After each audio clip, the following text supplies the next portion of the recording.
ప్రేమ లేని పెళ్లి part 96 Yamini imagination.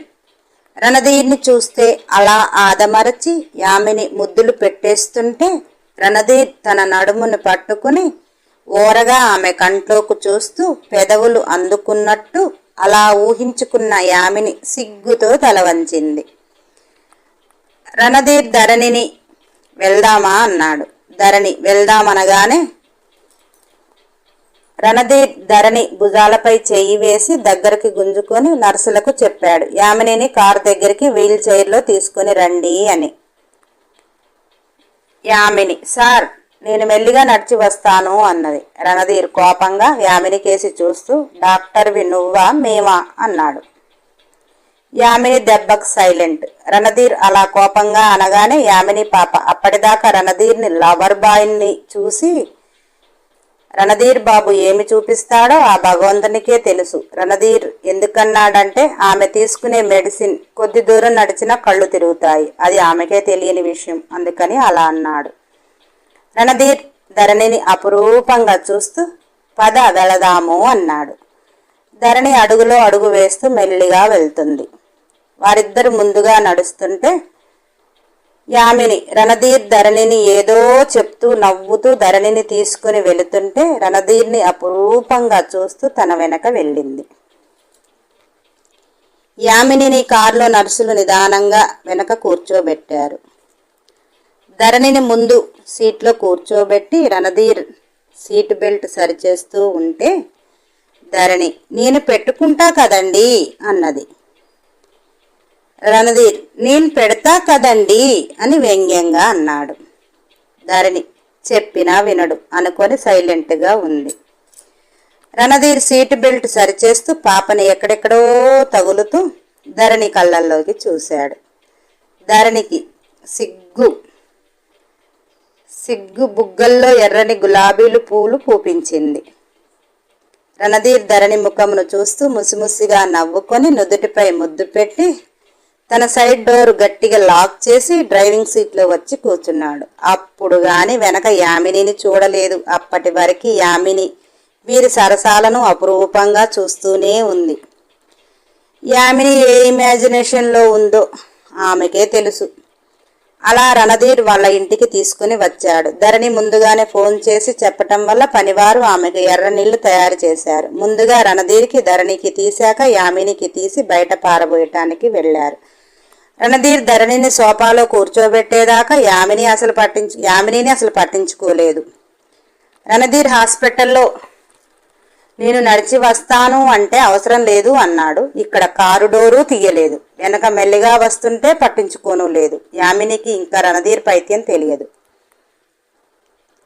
ధరణిని కూర్చోబెట్టి అప్పుడు యామిని కేసి చూశాడు.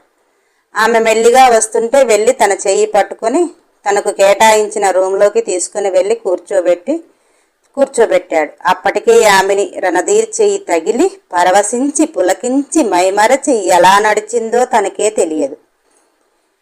యామినికి బెడ్ చూపిస్తూ పడుకోమని చెప్పి రణధీర్ యామినితో, నువ్వు ఇష్టానికి పరుగులు పెట్టొద్దు, ఏదైనా నీకు కంఫర్టబుల్గా లేదు అంటే చెప్పు, ఎంత రెస్ట్గా ఉంటే అంత మంచిది, టైం టు టైం మెడిసిన్ నేను ఇస్తాను, ఫుడ్ పనివారు పెడతారు, నిదానంగా తిను, నీకు ఏది కావాలన్నా అడుగు అని చెప్పాడు. ఆ మాత్రం దానికి యామిని మనసులో తీర్మార్ వేసుకుని తల ఊపింది. నాకింతటి భాగ్యాన్ని భగవంతుడు కలిగించాడు అని భగవంతుణ్ణి పరిపరి విధాలుగా అన్నమయ్య కంటే ఎక్కువ కీర్తనలు పాడేస్తుంది. యామిని ఆ రోజు రెస్ట్ తీసుకుంది. నైట్ పూట రూమ్లో ఉండబుద్ధి కాక అలా బయటికి వచ్చింది. డైనింగ్ టేబుల్ మీద రణధీర్ ధరణిని అరుస్తున్నాడు. ధరణి నాకొద్దు అని ఏడుపు ముఖం పెడుతుంది. యామిని విచిత్రంగా చూస్తుంది. ధరణి కనిపిస్తుంది. రణధీర్ వెనుక భాగం కనిపిస్తున్నాడు యామినికి. రణధీర్ ధరణితో, నీకంటే అక్కి బెటర్, కొంచెం కూడా విసిగించదు, నీకైతే అన్నం పెట్టాలి అంటే నాకైతే బీపీ తెప్పిస్తావు అని గట్టిగా అన్నాడు. ధరణి, అంతలా అన్ని రకాలు తినిపిస్తే ఎలా తినేది, ఇష్టమైనవి పెట్టమంటే పెట్టవు అని కసిరినట్టే మాట్లాడుతుంది. రణధీర్, తింటావే, బాగా కారం అయితే ఒకటే రకంతో తింటావు, ఏదో కడుపుతో ఉంది తినబుద్ధి అవుతుంది అని పెట్టాలి అని కొంచెం పెడితే మరుసటి రోజు మంట మంట అని నా ప్రాణాలు తోడిస్తావు. ఈసారి ఎప్పుడైనా కారం తిను, నీ సంగతి చెప్తా అని గద్దిస్తున్నాడు. ధరణి నాకు కారం వద్దు, ఇది వద్దు అని లేచి వెళ్ళబోతుంటే రణధీర్ సరే నువ్వు తినకు, నేను కూడా తినను అని ప్లేట్ పక్కకు నెట్టేశాడు. ధరణి బిక్క మొహం వేసుకుని కూర్చొని పెట్టండి అన్నది. రణధీర్ నవ్వుతూ నువ్వు తినకపోతే మరి నేను ఎలా తినేది అన్నాడు. ధరణి మారు మాట్లాడకుండా పెట్టిన వరకు శుభ్రంగా తిన్నది. రణధీర్ ఇక వాకింగ్ చేయిపో, నేను తిని వస్తా అన్నాడు. ధరణి పొట్ట 7వ నెల అయినా కానీ పెద్దగా ఉన్నది. కొందరికి పొట్ట పెద్దగా ఉండటానికి కారణం లోపల బేబీ హెల్దీగా ఉండటం ఒకటి. మగపిల్లవాడు అంటే ఫస్ట్ నుంచి తల్లికి ఏది తినబుద్ధి కాక తల్లి నీరసంగా ఉంటుంది, టాబ్లెట్ల వల్ల బేబీ పెరుగుతూ ఉంటుంది. పై పొట్ట అంటారు, అది కూడా ఒక కారణం. అలా ధరణికి పొట్ట పెద్దగా ఉంది. అలా ధరణి కూర్చోలేక తిరగలేక ఇప్పుడు ధరణి కూడా రణధీర్ బలవంతంగా పెట్టటాన పూరిలా పొంగింది. ఇక పాప అవస్థలు ఆ పొట్టతోటి అన్నీ ఇన్ని కావు. అలా ముక్కుకుంటూ మూలుక్కుంటూ హాల్లోకి వచ్చింది. యామినిని చూసి ఎలా ఉందిరా అన్నది. యామిని అప్పటిదాకా వారిద్దరి మాటలు వింటూ లోకాన్నే మరిచిపోయింది. యామిని బానే ఉందక్క, రూమ్లో చిరాగ్గా అనిపిస్తే బయటికి వచ్చా అన్నది. ధరణి రా అలా బయటికి వెళ్ళి చిన్నగా వాకింగ్ చేద్దాం అని 6 బయటికి వెళ్ళి మెల్లిగా నడుస్తున్నారు. రణధీర్ తను తినేసి రూమ్లోకి వెళ్ళి షాల్వా తీసుకొని వచ్చాడు. రణధీర్ బయటికి వస్తూ వసై నిన్న హాల్లో తిరగమంటే చల్లగాలికి ఎందుకు వచ్చావు అన్నాడు. ధరణి మీరు మరీను వాకింగ్ చేయటానికి ఇంట్లో ఎవడైనా వాకింగ్ చేస్తారా, ఏమంత చలిగా లేదు కదా అన్నది. రణధీర్ ధరణి దగ్గరికి వస్తూ షాల్వా కప్పి ఇక తిరుగు అన్నాడు. ఇంతలో భరత్ కత్రినా యామినిని చూడటానికి వచ్చారు. కత్రినా వచ్చి యామినిని కౌగిలించుకుని ఎలా ఉందే అన్నది. యామిని నవ్వుతూ బానే ఉంది అన్నది. అలా అందరూ మాట్లాడుకుంటూ శివకి కూడా క్లాస్మేటే కనుక జ్యోతిని తీసుకొని వచ్చాడు. యామిని విచిత్రంగా శివను చూస్తూ పెళ్ళెప్పుడు చేసుకున్నావురా శివ, నాకే చెప్పలేదు అన్నది. భరత్ వాడి యాత్రానికి పెళ్ళి కూడానా అన్నాడు. యామిని అంటే అన్నది. భరత్ ఎప్పుడో మా పెళ్లితోటే అయ్యేది, కానీ వాళ్ళ అమ్మ చనిపోవటం వల్ల ఆగింది అంటుంటే యామిని ఓ అంతేనా, నువ్వేదో ఆత్రం గీత్రం అంటే ఇంకేదో అనుకున్నాలే అన్నది. శివ ఉడుక్కుంటూ యామినితో మేమందరము వెనకో ముందో చేసుకుంటాము, తమరింకా పెళ్లి జీవితంలోకి అడుగు పెట్టాలి అనుకోవటం లేదు కదా అన్నాడు. యామిని మనసులో నా ఆత్రం ఎప్పుడో 6 సంవత్సరాల కింద స్టార్ట్ అయింది, కానీ అందుకోలేను పొందలేను అని అనుకొని మౌనంగా ఉంటే కత్రినా పాపం దానికి ఎవరున్నారా అన్నయ్య, మనం కూడా ఎవరికి వాళ్ళం సెట్ అయ్యాము, కానీ దాని గురించి ఒకరైనా ఆలోచించామా అన్నది. భరత్ ఇప్పుడు వచ్చి చేరిందిగా ఆలోచించుదాంలే అన్నాడు. యామిని మెల్లిగా రణధీర్ని చూస్తూ నా కంట్లో ఎన్నిసార్లు కరిగిపోయాడో కానీ నా మనసు వేదన అతనికి ఎప్పుడు చేరుతుందో అనుకుంది. ధరణి జ్యోతి కేసి చూస్తూ ఇక్కడికి వచ్చాక జ్యోతి బాగా తగ్గిపోయింది, ఇక్కడ వాటర్ పడలేదు అనుకుంటా అని ధరణి అంటే భరత్ వాడసలు జ్యోతిని బ్రతకనిస్తున్నాడో లేదో అని మనసులో అనుకున్నాడు. శివ లేదు మేడం, తను ఏ పని కూడా చేయటంలే, నేనే చేస్తున్నా ఇంట్లో పని కూడా. మొన్న వాళ్ళ నాన్నగారు కూడా అడిగితే కూడా పెళ్ళంటే భయపడుతున్నా అంటున్నాడు. జ్యోతి మనసులో చచ్చినోడ, నిజంగానే భయమేస్తుంది, పెళ్లి తర్వాత నీతో నా జీవితం అని మనసులో అనుకుంది. రణధీర్ ఎందుకు జ్యోతి భయపడటం, ఇంతమంది ఉన్నాము, నీ వాళ్ళం కాదా అన్నాడు. జ్యోతి అదేం లేదు బావగారు, కొత్త ప్లేస్ కదా, కొంచెం అలవాటైతే సెట్ అవుతాను అన్నది. భరత్కి శివ ఆత్రం తెలుసు, జ్యోతి పరిస్థితి తెలిసి ఇక ఆ టాపిక్ కట్ చేయటానికి బావ వచ్చే నెల అక్కీ బర్త్డే గ్రాండ్గా చేద్దామా అన్నాడు. రణధీర్ వద్దురా, ఈసారి సింపుల్గా మన వరకే చేసుకుందాము అన్నాడు. కత్తి ఎందుకన్నయ్యా, ధూమ్ధామ్గా చేద్దాం అన్నది. రణధీర్ మనం ధూమ్ధామ్గా చేద్దాం, మనతో పాటు ధరణి కూడా ఎంజాయ్ చేస్తానంటది, ఇప్పుడు దాని పరిస్థితికి నేను దాని తోకలా ఉండాలి. ఇప్పటికే చెప్పిన మాట వినటం లేదు. వద్దమ్మా, ఇది డెలివరీ అయ్యే వరకు ఏ ఫంక్షన్ చేయకుండా ఉండటమే మంచిది అని రణధీర్ అంటుంటే శివ, సార్ మరి మా పెళ్ళి అన్నాడు. జ్యోతి వెనక ఒక్కటి పీకింది. అందరూ బళ్ళున నవ్వారు. భరత్, నీ యాత్రానికి మా అక్క డెలివరీ అయ్యేదాకా నీకు ముహూర్తాలు ఉండవు అని దీవించాడు. శివ బిక్కమొహం వేసుకుని, అందరూ నాపై ఇంత ఏడుపు పెట్టుకుంటే నాకిక ఎలా పెళ్లి అవుతుంది అని వాపోయాడు.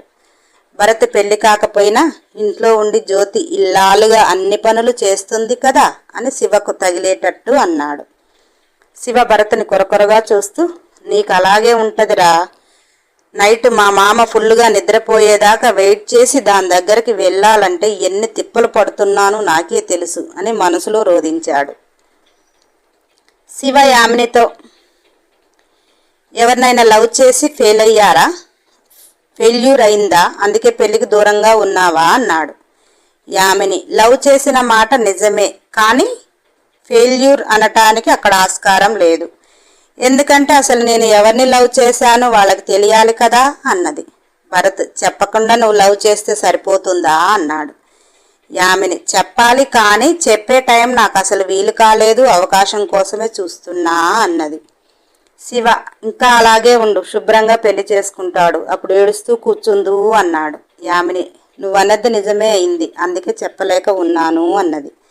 భరత్, ఇంకేంటి, నువ్వు చెప్పకపోవటం నీది తప్పు, ఇప్పటికైనా మూవ్ ఆన్ అవ్వు అన్నాడు.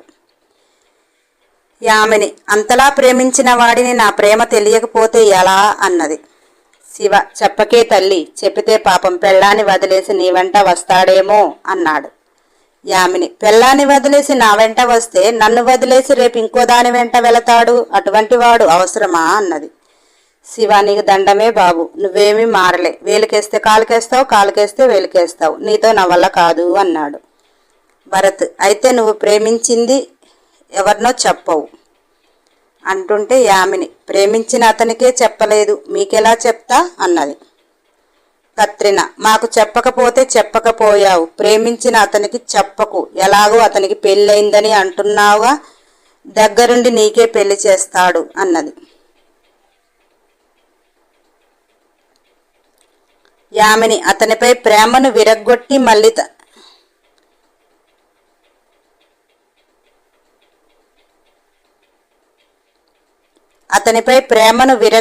మళ్ళీ అతనే పెళ్లి చేస్తాడంటావా, అది జరిగే పనేనా అన్నది. రణధీర్, నాలాంటోడైతే ప్రేమను విరగ్గొట్టడమే కాదు, అవసరమైతే 2 పీకి కూడా చేస్తాడు అన్నాడు. భరత్, అవును బావా, యామినికి నీలాంటి వాళ్ళైతేనే కరెక్టు అన్నాడు. యామిని, ఇక చూడు, మనసులో చూస్తా, నా ప్రేమను విరగ్గొట్టి నన్ను వేరే వాడికి ఎలా ఇచ్చి చేస్తావు అని కసిగా అనుకుని, యామిని, మరి భార్యాభర్తలకి నా ప్రేమ చెబితే అన్నది. కత్తి, వెంటనే నువ్వు ప్రేమించిన అతనికి అతని భార్యకి కలిపి చెబితే అతని భార్య ముందు నిన్ను బొంద పెడుతుంది అన్నది. యామిని, అందరూ నీలానే ఉంటారా అన్నది. సరే జ్యోతి వదిన, నువ్వు చెప్పు అన్నది కత్తి. జ్యోతి, ఏ ఆడది భర్తని ఇంకొకరితో పంచుకోలేదు, అది జరిగే పని కాదు అని అన్నది. కత్తి, చూసావుగా, ఎవరు భర్తని ఇంకొకరితో పంచుకోరు అంటుంటే యామిని, అందరూ మీ ఇద్దరిలాగానే ఉంటారా అని యామిని అంటే, కత్తి, ధరణి వదిన, నువ్వైతే చెప్పు, ఏం చేస్తావు అని అడిగింది. రణధీర్, ధరణి ఏం చేస్తుంది అంటే సైలెంట్గా దాని మొగుడు సీటు కింద బాంబు పెడుతుంది అన్నాడు. యామిని, అదేంటి సార్, ధరణి అక్క చెప్పకుండా మీరు చెప్తున్నారు, అక్క ఏం చెప్తుందో వింటాముగా అన్నది. రణధీర్, దాని గురించి నాకు తెలుసు, ప్రేమైనా సైలెంట్గా చూపిస్తుంది, పగని కూడా సైలెంట్గా చూపిస్తుంది. ప్రేమ నా విషయంలో అనాగా చూపించింది, పగను కూడా తెలివితో సాధించింది, అటువంటిది ఏం చేస్తుందో నాకంటే ఎవరికి తెలుసు అన్నాడు. శివ ఆత్రంగా, సార్, అసలు మేడం ఏం చెప్తుందో వింటే పోలా అన్నాడు. ధరణి చిరునవ్వు నవ్వుతూ యామిని చెప్పిన దాని ప్రకారం, అతనెవరో కానీ తెలివి కలవాడు అయితే చాలా నేర్పుతో వ్యవహరిస్తాడు, లేదా అని యామిని ప్రేమ గొప్పది అని అటు మొగ్గితే భార్య ఎలాగూ వదిలేస్తుంది. భార్య వదిలేశాక యామిని కూడా భార్యను వదిలేసిన అతన్ని తీసుకోదు కనుక అది అతని తెలివితేటలకే వదిలేస్తుంది.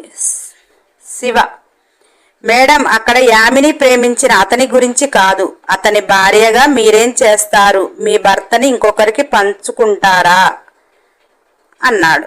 ధరణి, భర్త మనసు గెలిచిన ఆడదైతే పంచుకోదు. యామిని వెళ్ళకముందే అతనితో బంధం ఏర్పడింది. బంధం ఉండి కూడా భర్తను గెలుచుకోలేకపోయింది అంటే అక్కడ ఆ భార్యదే తప్పు. తర్వాత యామిని అతని జీవితంలోకి వస్తే యామిని ప్రేమకు అతను మొగ్గి చూపించాడు అంటే ముమ్మాటికి కూడా భార్యదే తప్పు అవుతుంది. నెక్స్ట్ ఎపిసోడ్ కోసం సబ్స్క్రైబ్ చేయండి, లైక్ చేయండి, షేర్ చేయండి, కామెంట్ చేయండి. అన్ని ఎపిసోడ్ల కోసం బెల్ ఐకాన్ టచ్ చేయండి.